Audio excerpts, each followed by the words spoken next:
Hi there YouTube, it's me Morphsuit America, and this is very early in the morning, but I am going to do a video talking about all of the new changes that's kicking in for the Korean Dragon Blaze Season 5. If you guys were with me yesterday, you noticed that there's a shit ton of stuff that they added into the game, and I'm really happy about some stuff, but there's a bunch of other stuff that I'm kind of contemplating about. So, some of these changes are new, some of these changes are good, some of these changes are bad. I know that they nerfed the Transcended allies, but it shouldn't be that bad. And they counteract the nerf with a new system that they implemented in-game, which I would talk about most likely on Thursday. And most likely I'll be talking about it in this video, but I'm not going to go into a lot of details about it until I get some said items so I can toy around with this new system. Let me get started, and if you guys want to view this information for yourself, I'm using both the Dragon Blaze Wikipedia and then also the Dragon Blaze Korean blog. So obviously we got new story content, we got the Titan planet, new map, new story, new monsters.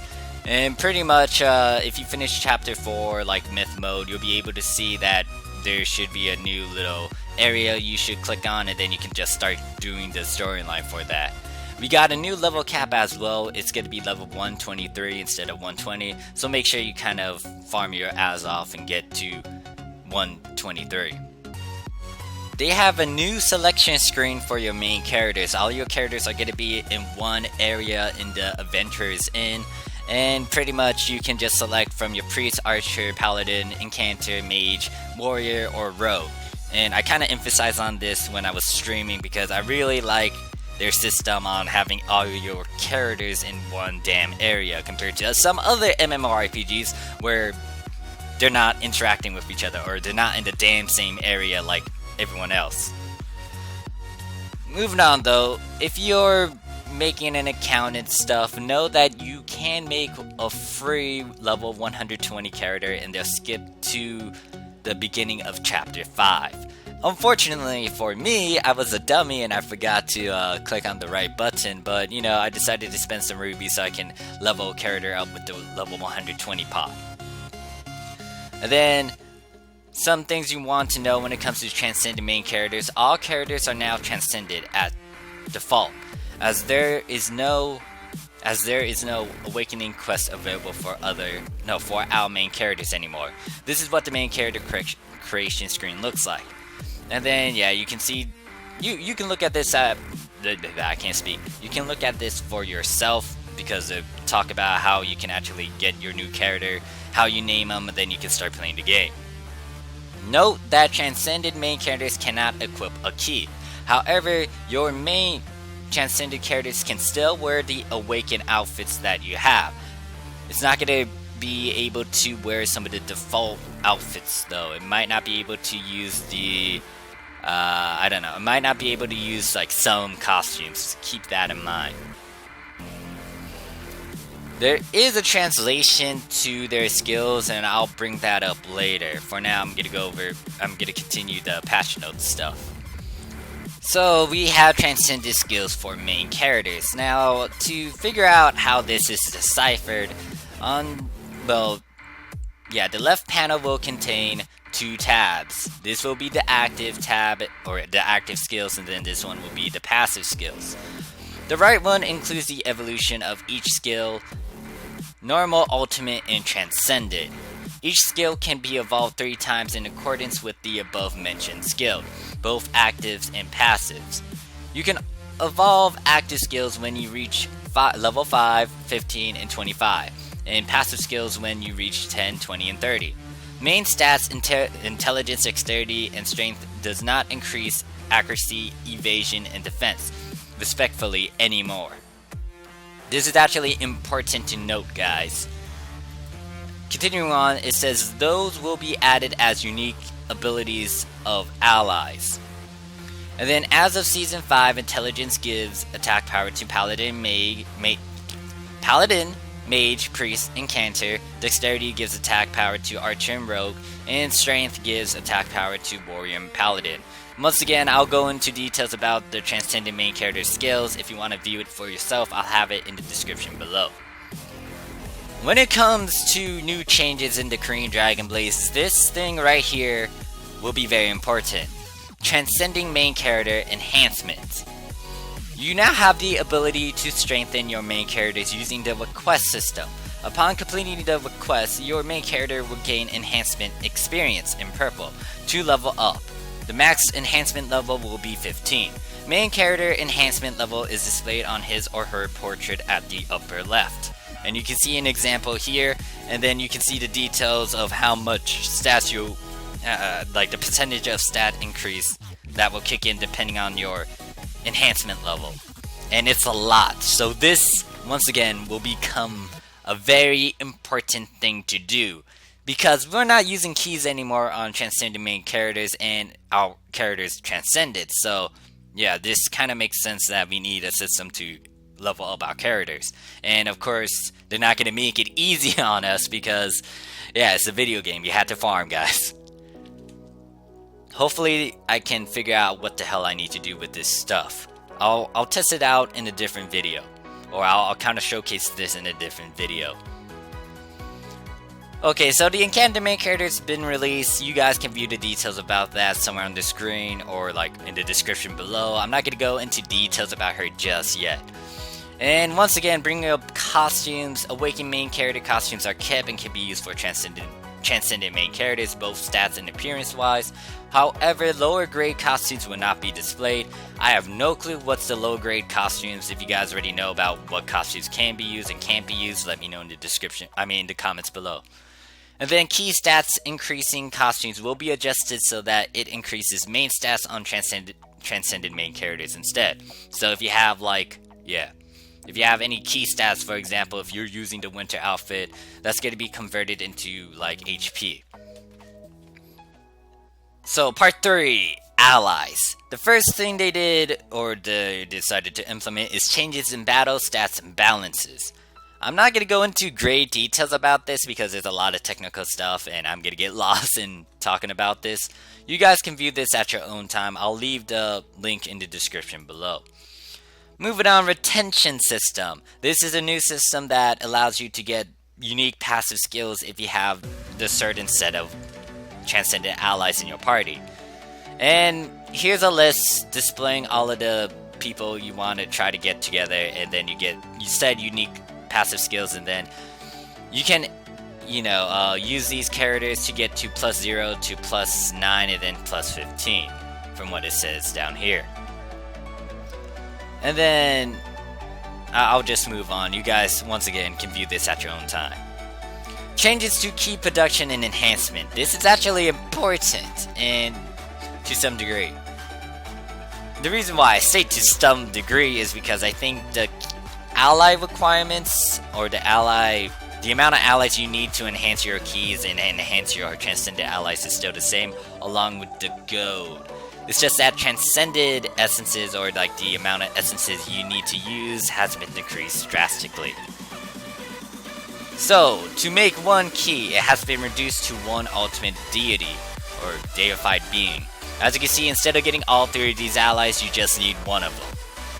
You still need to have the right amount of essences still, and the amount of gold.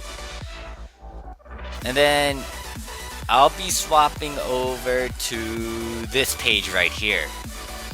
Pretty much, when it comes to ultimating your key, you had to spend at least 555 regular essences to ultimate it, from 0 to ultimate status. When it comes to the new update now, you need to spend at least 108 transcended essences. To be honest, if you do your math, this is a lot cheaper compared to this. It's just that you're gonna have to make 108 transcended essences. Actually, is it cheaper? Okay, so you had to get... yeah, I can't speak. But yeah, you had to times this by 3, guys, because when it comes to making transcended essences, you need 3 types: hero essences, light essences, and titan essence. So yeah, that's a 4, that's a 2, that's a 0, that's a 2. So that's 2, 4. 324 essences. So you're gonna need 108 Titan Essence, 108 Light Essences, and 108 Hero Essences. Yeah, it's not bad. However, I think, once again, the amount of Triple S allies you use and the amount of gold you use will still be the same. So when it comes to enhancing Transcended allies, you'll be saving at least 170 Transcended essences. However, you'll still be spending a shit ton of Triple S allies and a good amount of gold. I'm not fond about the Triple S ally bullshit. That 63 triple, not a big fan of that. You guys already watched me ultimate a Transcended ally from like base status. That was not fun. Oh god. Anyways, and then you can see the details about Transcended Tethys and Transcended Atlas. Hopefully I can do a review on them once I complete, the other Transcended allies. Now, here's the juicy part. Part 4 special content. 1, we're getting daily dungeons back. However, these daily dungeons will be giving a lot of good stuff here and there, depending on what day it is for the Korean the Korean time zone. So if you're not used to the Korean time zone stuff, I'll advise you guys to have like a timer on your phone, kind of giving you guys a heads up of what time it is over there in Korea. And just to get used to like the difference in your time zone and their time zone. And figure out if it's like a Thursday or a Friday, and etc, etc. The new daily dungeon has been added to the Onagorg, which replaces the current expedition model. Wait, they replace it? Really? So yeah, they replaced the expedition mode. Actually, I should have realized that when I was playing yesterday. There are 5 dungeons corresponding to 5 days from Monday to Friday. Monday equals allies, Tuesday equals gems, Wednesday equals requests. This will be very important, I'll do that today most likely. Thursday equals transcended essences, and Friday equals ruins. This will be very important as well. You can enter each dungeon 3 times a day. You can use 150 rubies to purchase entry for dungeons that are not available on current day. There are 3 difficulties: normal, hero, and myth. High difficulty means better rewards. And yeah, as you can see down here, each difficulty will require you to kill a certain amount of enemies in a certain time period. The rune system will be very important. Like the enhancement system we have for our main characters, the rune system will be very important because this will help our Transcended allies and also maybe some other allies you guys have. Okay, so it looks a bit complicated, but I think it's pretty straightforward. I have no clue because I never tampered with this thing yet. I never looked into it just yet, but a rune system has been added to the ally management screen. Each class will have its own rune system, which adds stats only to such class. Engraving runes will cost you gold and rune piece, which is obtainable in the daily dungeon on Friday. Hint, hint, this is very important, guys. When all slots have been engraved, the rune of selected classes level up by 1. This adds a number of increment value to stats. Details to follow soon after Season 5 release. For each level of the rune, all allies under selected class will have a new frame over their portraits, as you can see in this picture below. But yeah, emphasizing this heavily. This rune system is like some other games I played where you have like runes and you kind of enhance your characters so they can get more stats. Pretty much the Korean Dragon Blaze, or like Dragon Blaze in general, will be going onto the same pathway, but yeah, the rune system is gonna give them more stats. The request system is the thing that you'll be doing or using when it comes to enhancing your main characters. You can loot requests in... You can loot requests in Wednesday's daily dungeon to enhance your main character's enhancement level. If you're watching this video, Wednesday for the Korean Dragon Blaze will be soon, so make sure you do this dungeon. Enhancing your main characters will give you more stats, and that means they won't die as quickly. everyone's new to this damn thing, so yeah, make sure you do this. Emphasizing this heavily. So upon using the request, you'll be redirected to a new screen where it states the request you have to fulfill. And yeah, pretty much use the pictures to figure out what you need to do, and then it tells you you can start doing this, and then it states that after you've processed the request, you'll earn main character strength and points and some rewards. When your main character reaches +5, the C grade request will not be eligible for him or her to enhance up anymore. Thus, you have to combine 3 C grade requests to make 1 B grade request. So pretty much it's like a duel, or yeah, actually, it's pretty much like a duel. How you have to combine like 10. Wait, by duel I mean gem. So it's pretty much like a gem where you have to get 10 of them so you can go to the next grade level, but instead you need 3 of these so you can actually go to the next request level. And then proceed with the request until you reach enhancement level 10. You'll have to combine 5 B grade requests to make 1 A grade request. The higher the grade, the better the rewards. So the next thing is equipment succession system. A new system has been added to Falcon's workshop. To use this system, you'll need 1 fodder item and 1 successor item. Alright, so a level 120 item and then a 111 item. Place the successor item to the left and the fodder to the right. Upon tapping the buttons, your successor item will possess all stats at their respectful level, gems, gem slots, magic attributes, and etc. Wow, that's actually a really good fucking thing to use. Each succession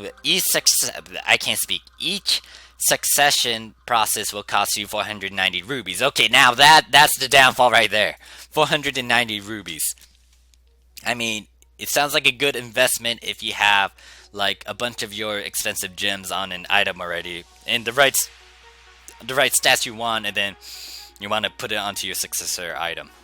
Alright, so some new items we're getting in-game would be new gems, and the sun gems.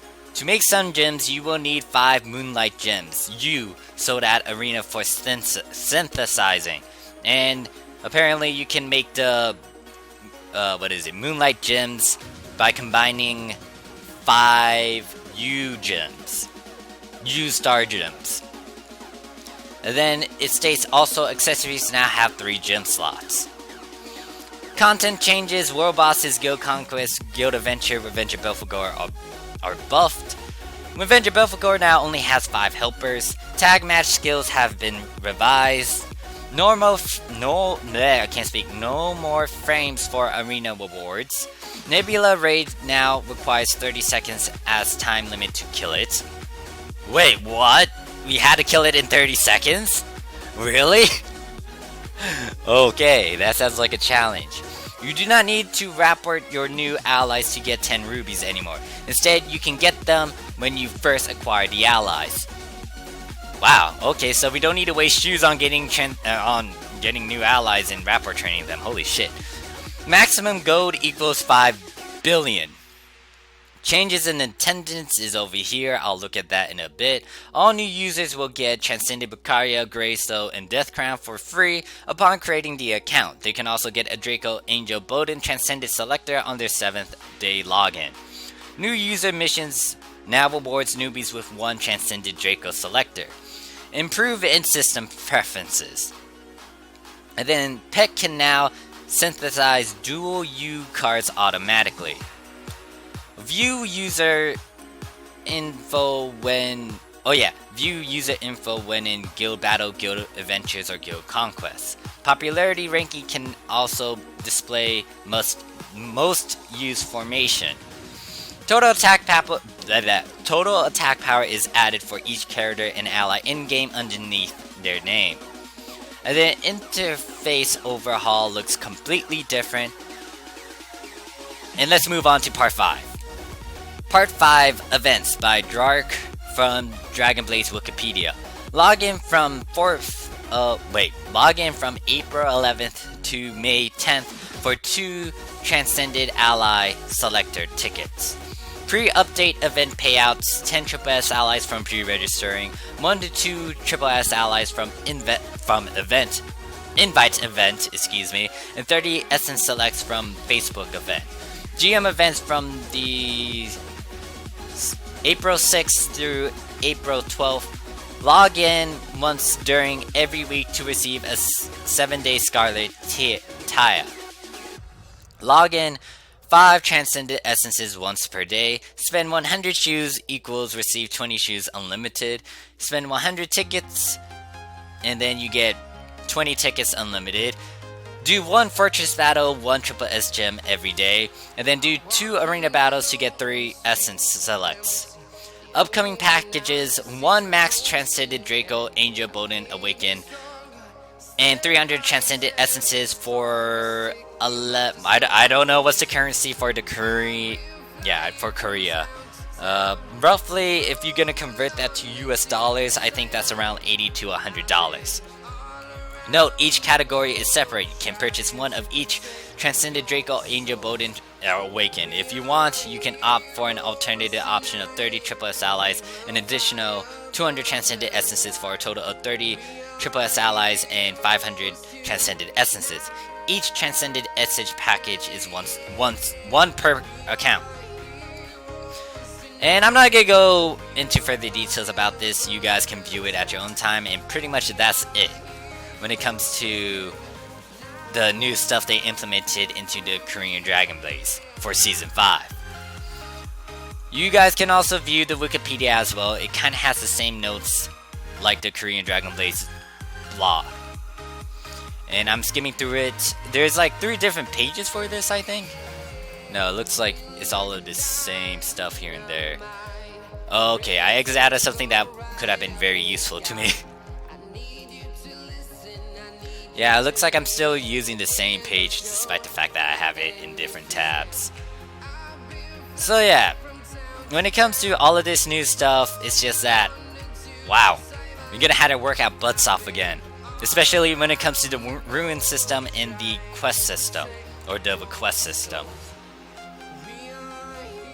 I know you guys want me to go over their skill abilities and then give you guys some skill builds you guys can chase after, but that will be a while because I think everyone is toying around with skill builds and just toying around with the abilities. I'll leave this in the description below. I'm not going to go into a great amount of details because there's a lot of information, and I'll make a future video on the translations to these the main characters' new abilities, and then also hopefully by that time I can give you guys some skill builds you should chase after. So yeah, and it looks like there's a shit ton of stuff. Ooh. So yeah, I'll just leave this in the description below, but know that they did translate this, so big shout out to whoever decided to do this. Thumbs up to you. I'll wrap up this video talking about the Korean tier list. Now, with all of these changes, I think they might change the rankings for some of these Transcended allies. Just keep that in mind. I have no clue because I haven't looked at the exact details about what they changed specifically for these allies, but yeah, they did some stuff here and there, so this might change. On the Korean tier list, they're adding a little page over here talking about the Transcended main characters. It's still in a work of progress, but hopefully when it's done, you guys can view that as well. Let me know in the comments below if you guys like these changes. If you don't like these changes, maybe you are looking forward to the quest system and the rune system. Are you happy about the daily dungeons coming back and kicking exploration aside? Do you like the new reduction for the Transcended allies and the keys, or maybe they should have reduced the gold and the SSS ally requirements as well? Let me know about all of this in the comments once again. Thank you guys for watching, and a huge reminder again, I'm going to stream tonight around the same time, 9 o'clock p.m. EDT. Hopefully I'll see you guys there. And I'm going to be streaming more Season 5 Korean Dragon Blaze stuff. And peace.